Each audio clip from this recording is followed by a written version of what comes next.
This is his crew. And this is the closer on TBS, presented by Genesis Motor America. As everyone loves the long ball, take the strikeouts, it doesn't matter.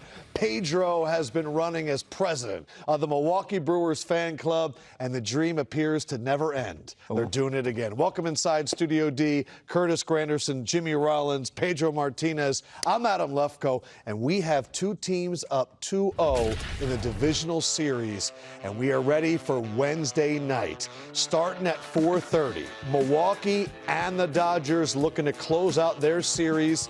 Now, they got to go to Chicago.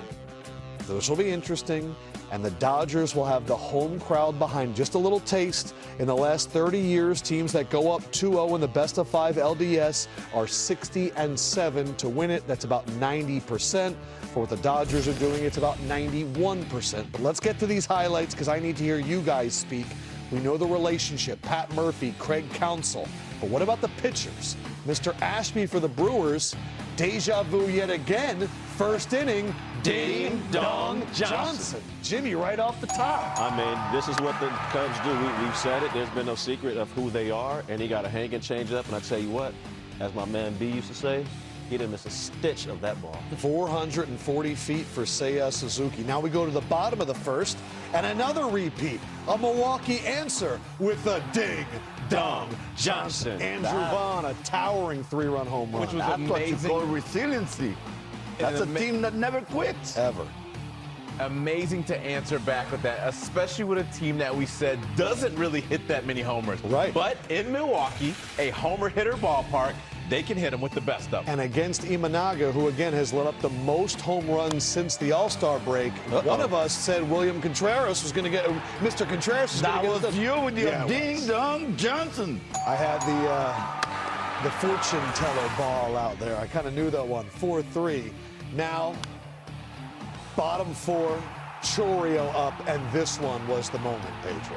That was the biggest Ding Dong Johnson that put it away. Boy, oh boy. These kids just don't quit, and that's why I love them so much. To have that kind of power with one functioning hamstring is pretty unbelievable. But like you said, the Brewers, their bullpen was phenomenal. The entertainment, the excitement from the Miz got us excited too, seeing a young guy out there bringing that kind of juice. My God, that kind of velocity. I saw the first one; it was 103, and I'm like, guys, you see that? Yes. That's adrenaline from a young buck. Next one, 104. Unreal. And I was like, wow, this kid is really electric, especially because he struggled a little bit towards the end. Yep. Finally found himself in the roster to do these kind of things, and boy, was he important for the Milwaukee Brewers. Look at that. 31 104, times. 103, 103, 103. Thus far in this series, Milwaukee leads hits 24-10, but resiliency, battling back. 2 games in a row now, the Cubs have jumped all over the Brewers, and it hasn't mattered because that's just who the Brewers are. It has not. It's almost like they decide who they want to be that day, or if this is who we need to be, we can show up as that team. We talk about them putting the ball in play, having tough at-bats. Tonight, they did the opposite. Not only did they put the ball in play, they hit the ball out of the yard, and that's something you don't see. 166 home runs, which is 22nd in MLB, which means they're not a team that worries or tries to hit the ball out the yard. But if the bat is moving and the ball's coming 100 miles per hour or hanging change up, good things can happen when you hit it on the barrel. And they did that. They came back. They responded immediately, let Chicago know we are not going anywhere.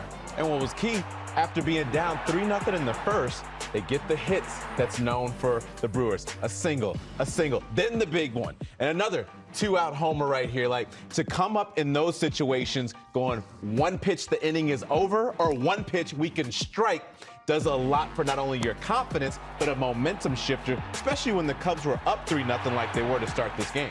All 7 of their runs tonight came with 2 outs, which just shows you that they can battle back in any situation.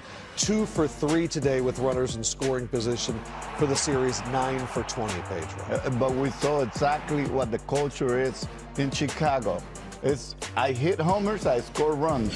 If I don't, then I'm stopped. I'm completely stopped. And that's what they did. When Milwaukee brought out all those arms and they kind of stopped the game right there, nothing else happened.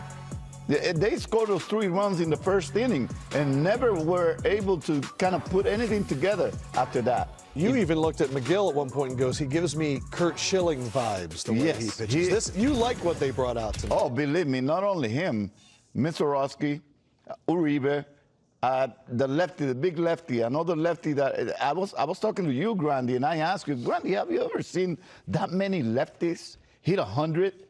And they were all impressive, and none of them, I think, was below the 95 miles an hour. Every one of them was 95 to 100 the entire night. And nothing straight.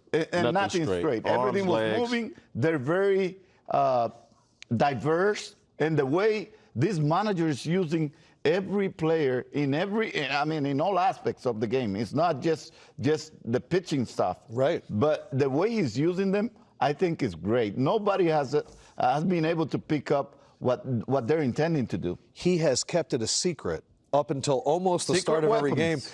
We thought in all the media guides, Priester was going to be the one that pitched a lot. Didn't even see him. He keeps it close.